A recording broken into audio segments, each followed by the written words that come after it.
ভাই আজান পড়তেছে, চলো নামাজটা পড়ে আসি। দুধ বেড়া দেখতেছ না গেম খেলতেছে, যাই কিন্তু আমরা নামাজে যাবো না। দুধ বেড়া তুই তোর নামাজে যা, আমরা নামাজ পড়বো না। ভাই আজান পড়তেছে, চলো নামাজটা পড়ে আসি। দুধ মিয়া আপনি স্যার আপনার নামাজ নিয়ে আমার গার্লফ্রেন্ড আছে, ওর নামে ঘুরতে যাবো, জান তো কেন থেকে।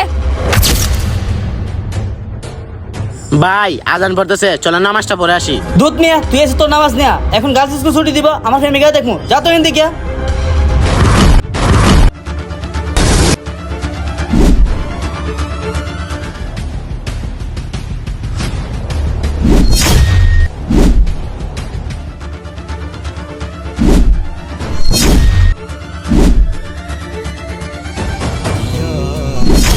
এ আল্লাহর বান্দারা, তোমরা আকির রাখতে বই করলো, নামাজ পড়ো। হে আল্লাহর বান্দারা, তোমরা আখিরাতকে বই করো, নামাজ পড়ো।